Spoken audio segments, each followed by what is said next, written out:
Welcome to Design to Sell, the podcast where interior design and real estate development come together to create spaces that move markets. I'm Caitlin, your host, here to share the strategies behind designs that don't just look good, they sell.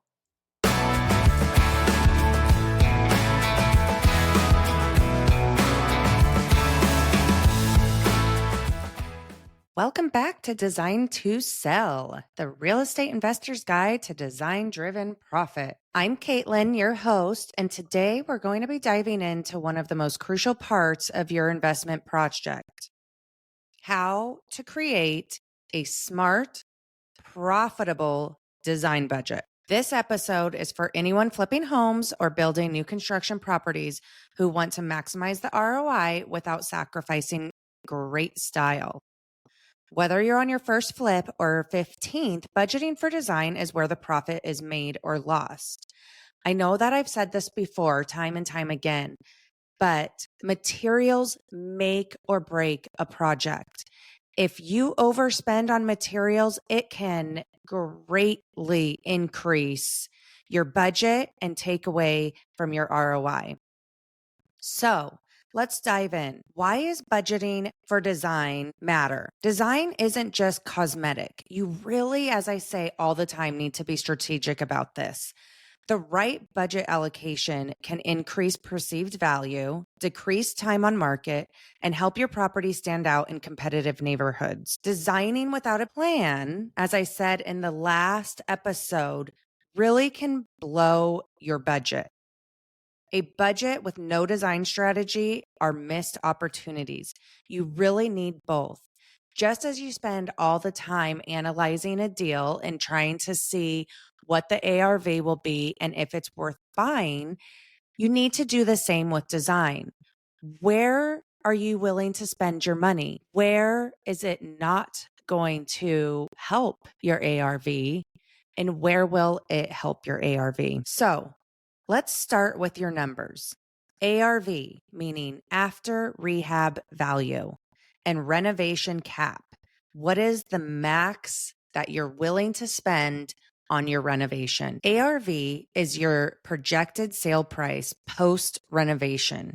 Your design budget starts with the ARV. So, as a general rule of thumb, total renovation budget should not exceed 15 to 25% of your projected ARV.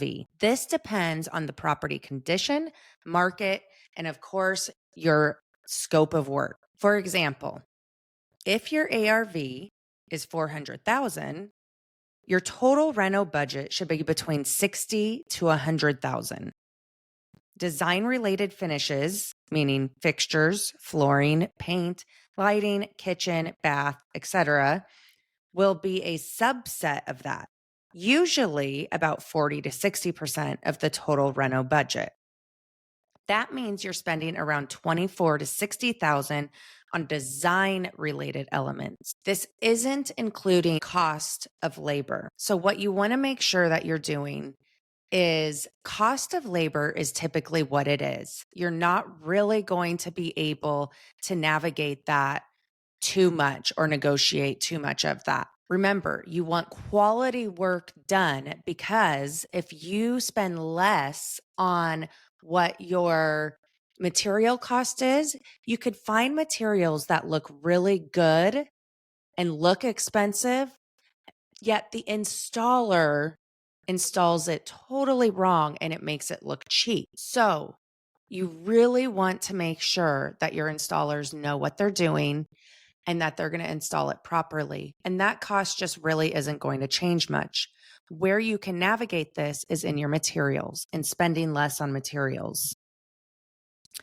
So let's go room by room on a budget breakdown by percentage.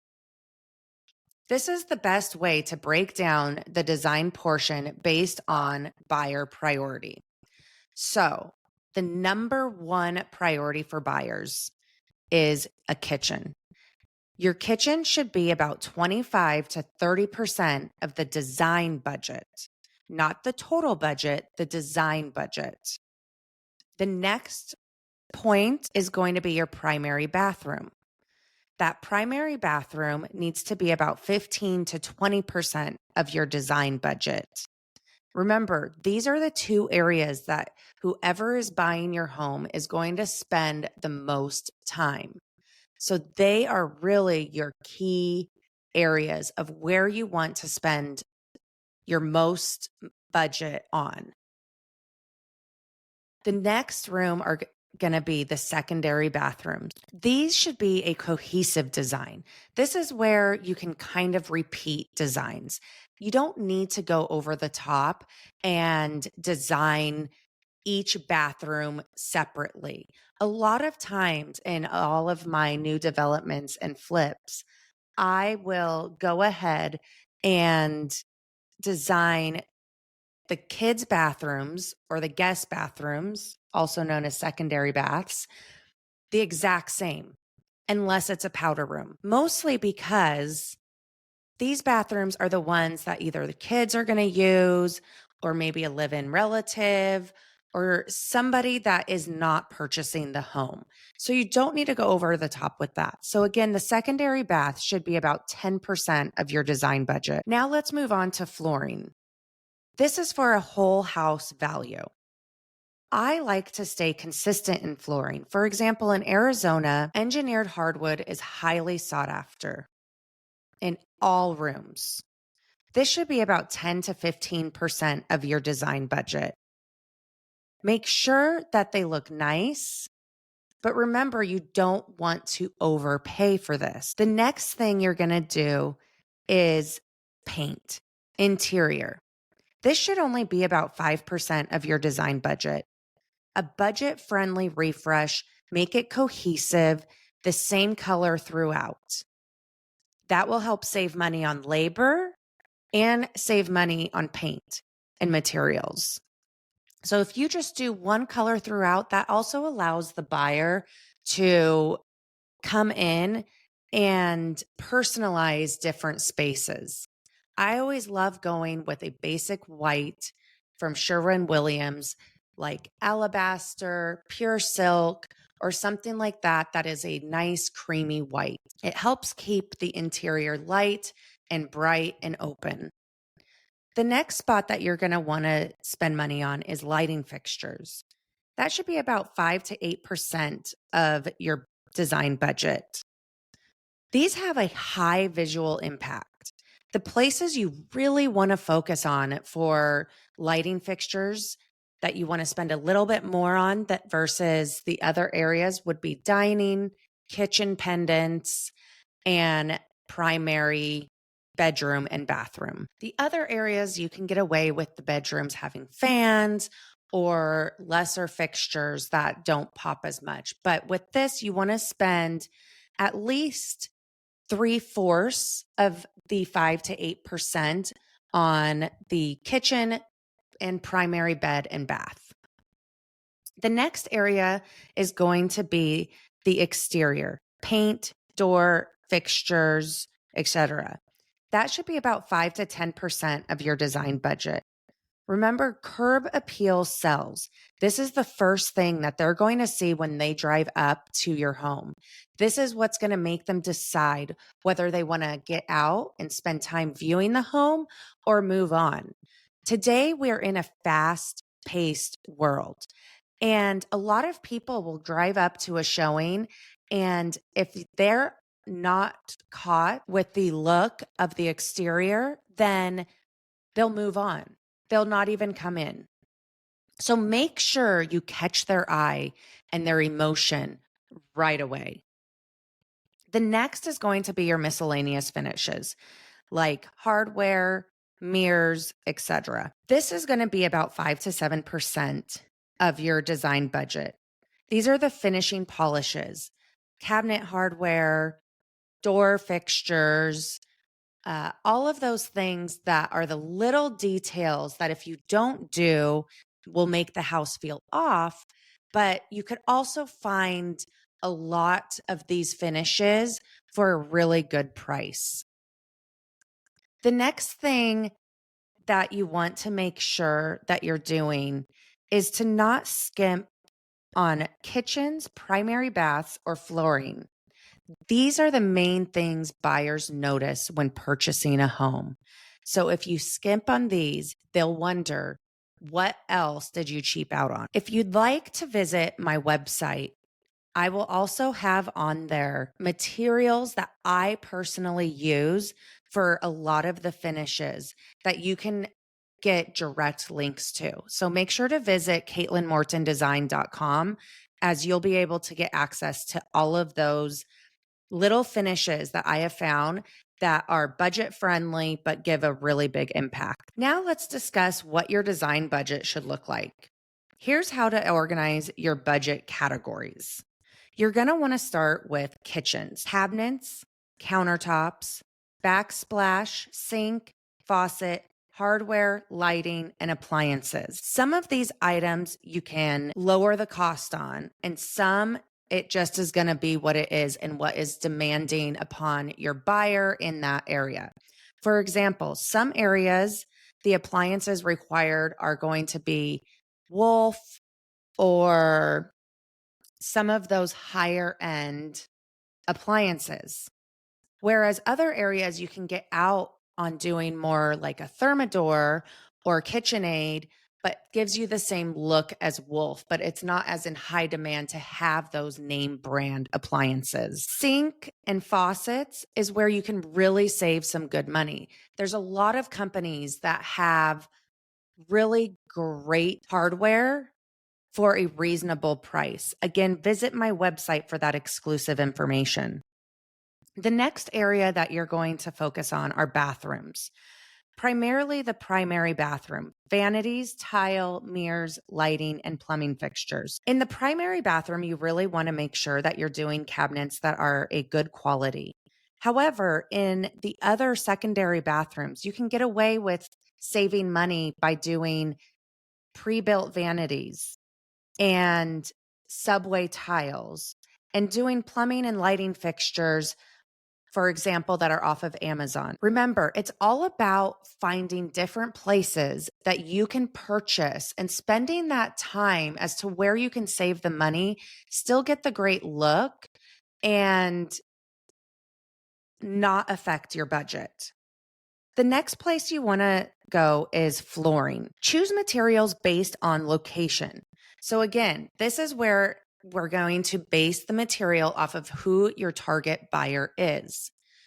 A lot of areas, LVP or laminate vinyl planks will do just fine. If you're in an area that has high traffic, high water, if they have dogs, they're really going to want to look for a more durable floor.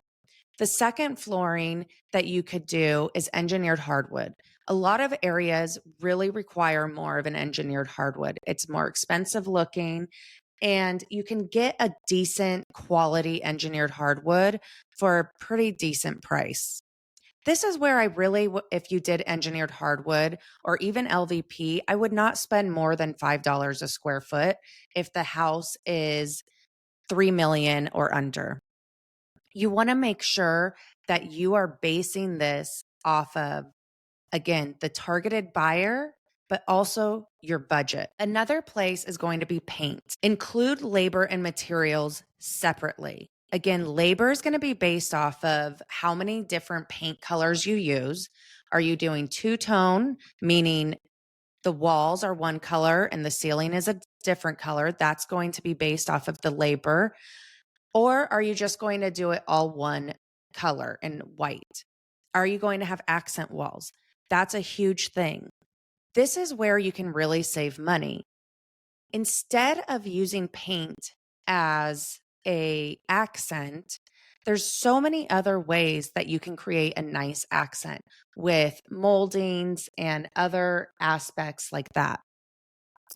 So this is where you want to make sure to cut some costs. Do one color on the walls and a white on the ceiling. You do always want to do a two-tone. One color makes the house look very monochromatic, and you want to make sure to at least give it some semi-custom feel. The next place that you're going to go to is lighting. This is where you want to do a room by room fixture plan.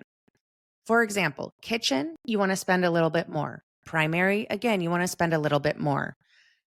The other rooms, you can spend a little bit less. So, this is really planning out where you want to spend your budget, how much that's going to cost.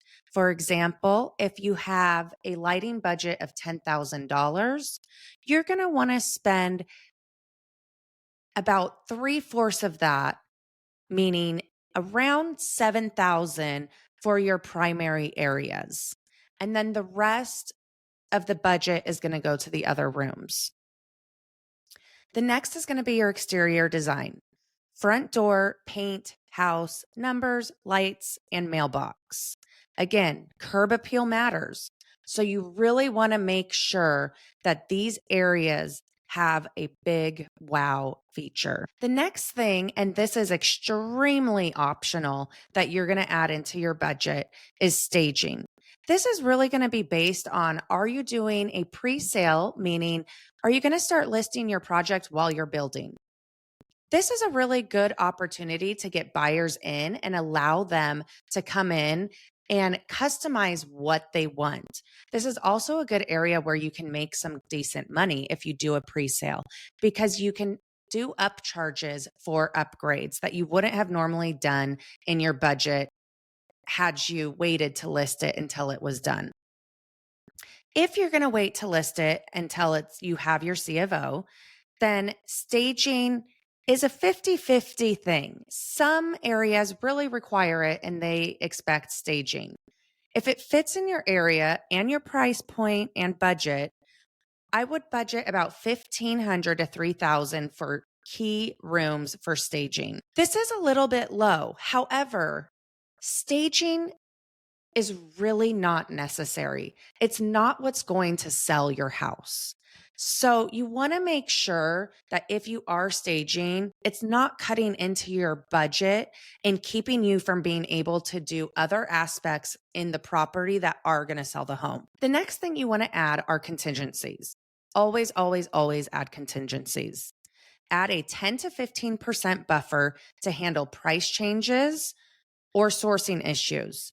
Now, we'll discuss later on how to avoid sourcing issues and what I do to make sure that everything I get is in budget and on hand. Materials can really, really slow down a project, especially if you're having sourcing issues. So make sure to always purchase things that are in stock. Do not buy customized items unless you're doing a pre-sale and that person puts a non-refundable deposit down for those items. You're going to want to use a spreadsheet.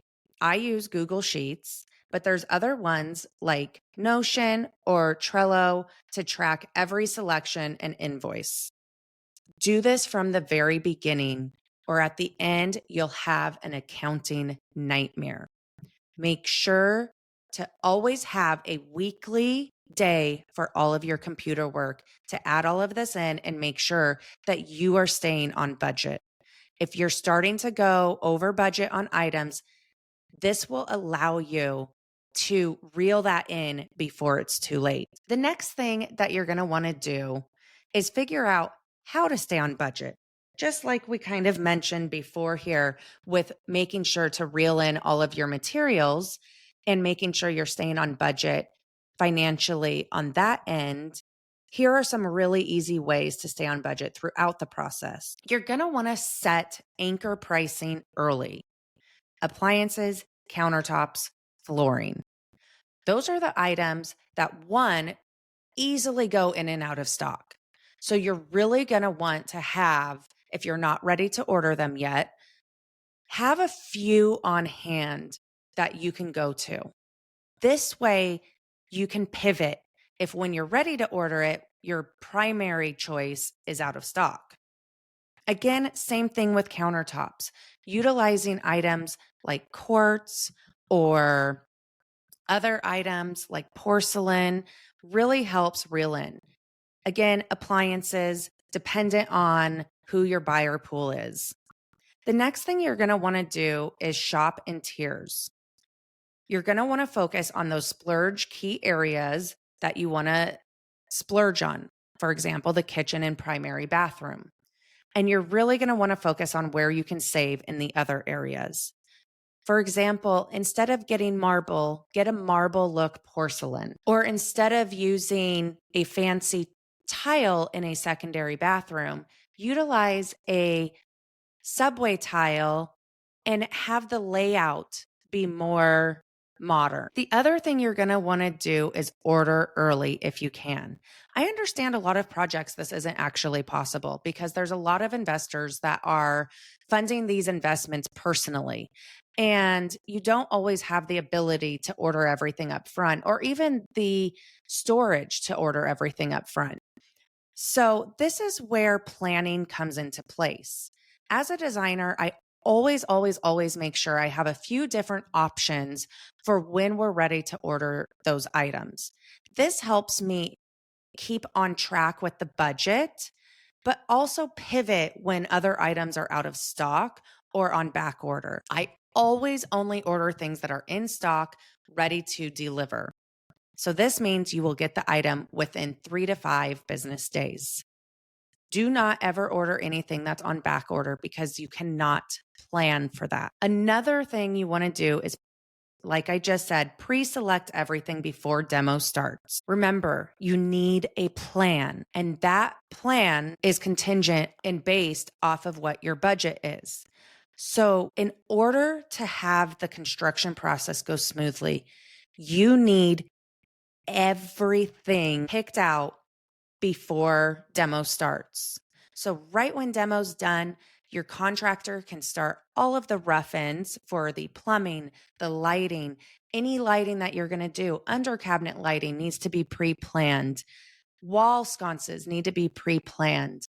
Wall mount fixtures need to be pre-planned. You need to make sure, does the tile that you're putting on that wall where the wall mount fixture is, what is the depth of that? So you know how far out that wall mounted fixture is going to go. Because if you don't, it can cause issues down the road where you're going to have to start digging into drywall, cutting holes open, which then in turn is a domino effect of now you're having to bring back other subs that you initially didn't budget to bring back. So this can cost you time and money, which really is important.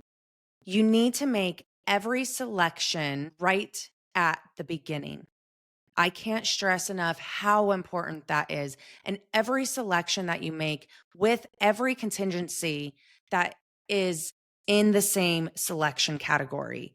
Meaning, if you choose one tile and you want to make sure that that tile is in stock and you're choosing 3 other tiles just in case you need a pivot, those tiles all need to be the exact same thickness, the exact same depth, width, everything if you're putting a wall mount faucet in. Because if you have to pivot to order a different product, then what can happen is if that product is a different thickness, again, that changes the wall mount faucet and how far it needs to be into the wall and how far out it needs to be, which then if that's a different thickness, then you're going to need to change that, which means you're going to need to cut into the walls. So again, plan.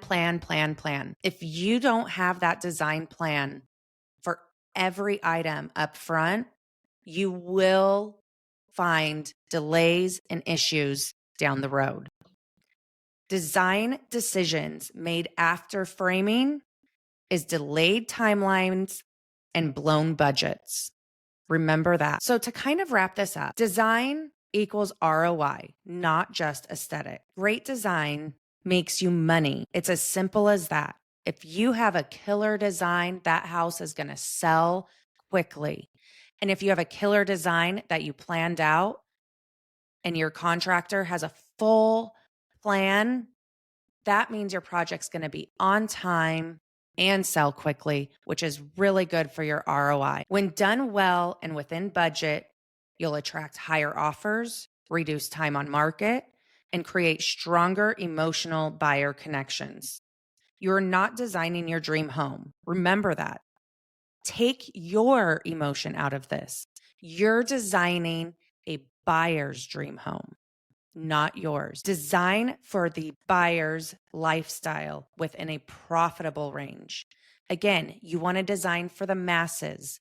Don't do anything that is going to keep a buyer from walking in the home and seeing the home and purchasing. Design for the masses. What do the masses love right now? If you would like a printable design budget, go ahead and subscribe online to CaitlinMortonDesign.com.